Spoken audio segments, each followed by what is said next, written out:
Welcome to study with Narayan. तो इस channel में आप सभी का हार्दिक स्वागत है। तो बिना देर किए प्रश्नों की श्रृंखला को प्रारंभ करते हैं। तो प्रश्न है, 38वीं समानांतर रेखा किन दो देशों को आपस में अलग करती है? विकल्प है, 1 वियतनाम व चीन, 2 उत्तर कोरिया व दक्षिण कोरिया, 3 भारत व श्रीलंका, 4 फिनलैंड व रूस। तो 38वीं समानांतर रेखा उत्तर कोरिया व दक्षिण कोरिया को आपस में अलग करती है। तो इसका सही उत्तर विकल्प 2 सही है।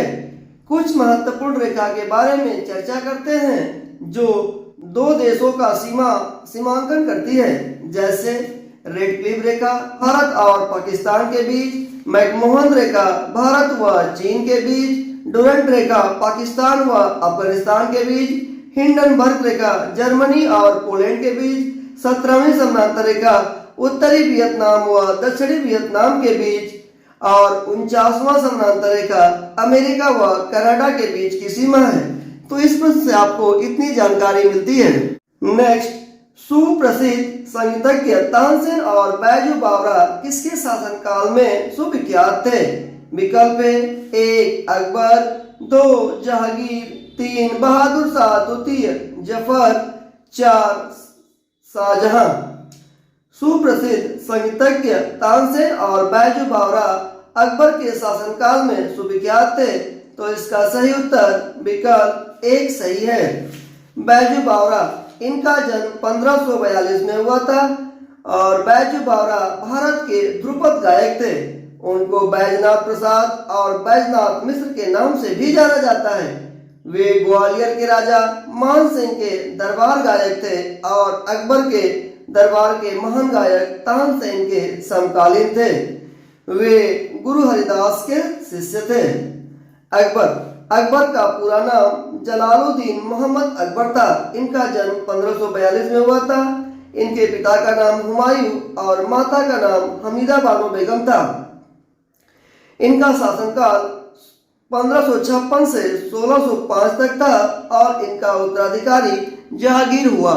नेक्स्ट है, पृथ्वी के केंद्र पर किसी पिंड का भार है? विकल्प है, 1 अनंत, 2 शून्य, 3 ध्रुवों पर भार से थोड़ा कम, 4 कोई नहीं।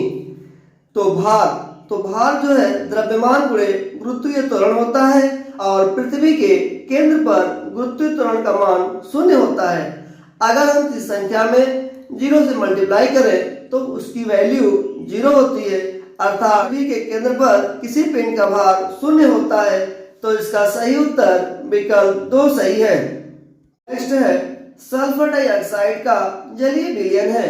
विकल्प है, 1 उभयधर्मी, 2 उदासीन, 3 क्षारीय, 4 अम्लीय। तो उभयधर्मी, जिनमें अम्ल और क्षार दोनों के गुण होते हैं, उभयधर्मी कहलाते हैं।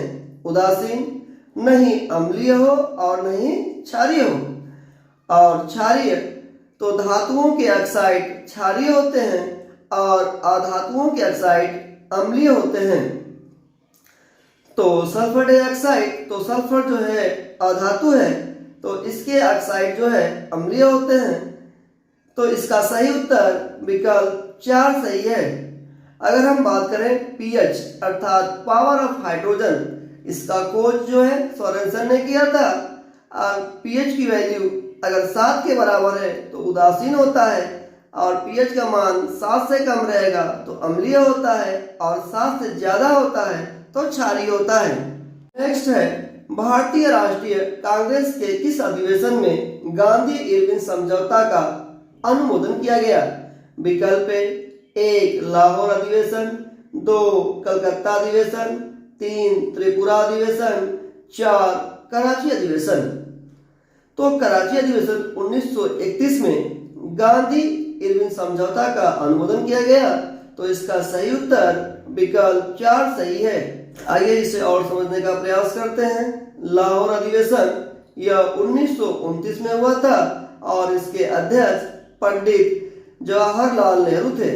तो इस अधिवेशन में कांग्रेस ने पूर्ण स्वतंत्रता की मांग करते हुए पूर्ण स्वराज्य प्रस्ताव पारित किया।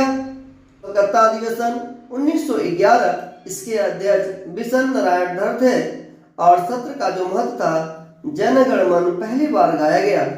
त्रिपुरा अधिवेशन 1939, इसके अध्यक्ष सुभाष चंद्र बोस जी थे। नेक्स्ट है, निम्नलिखित व्यक्तियों में से किसने इरविन तथा गांधी को दो महात्मा कहा था? विकल्प ए, 1 मीराबाई, 2 मदन मोहन मालवीय, 3 सरोजिनी नायडू, 4 पंडित जवाहरलाल नेहरू। तो सरोजिनी नायडू ने इरविन तथा गांधी को दो महात्मा कहा था, तो इसका सही उत्तर विकल्प 3 सही है। सरोजिनी नायडू के बारे में कुछ और तथ्य जानने का प्रयास करते हैं। तो सरोजिनी नायडू उत्तर प्रदेश राज्य की पहली महिला राज्यपाल थी। वह पहली भारतीय महिला थी जो 1925 में कानपुर अधिवेशन में कांग्रेस अध्यक्ष बनी थी। उन्हें नाइटिंगेल ऑफ इंडिया अर्थात भारत की कोकिला के रूप में भी जाना जाता है। इनका जन्म 13 फरवरी 1879 में हुआ था। तो प्रतिवर्ष 13 फरवरी को सरोजिनी नायडू की स्मृति में महिला दिवस मनाया जाता है और साथ ही 13 फरवरी को विश्व रेडियो दिवस भी मनाया जाता है। नेक्स्ट है, LCD का पूरा नाम क्या है? विकल्प A, lead crystal device, 2 liquid crystal display, 3 liquid central display, 4 light central display. तो LCD का पूरा नाम लिक्विड क्रिस्टल डिस्प्ले होता है। तो इसका सही उत्तर विकल्प 2 सही है। अगर हम बात करें MICR का फुल फॉर्म क्या है, तो मैग्नेटिक इंक कैरेक्टर रिकॉग्निशन। मैं आशा करता हूं कि ये वीडियो आपको अच्छी लगी होगी। यदि यह वीडियो आपके लिए उपयोगी हो तो प्लीज़ इसे लाइक व शेयर करें। धन्यवाद।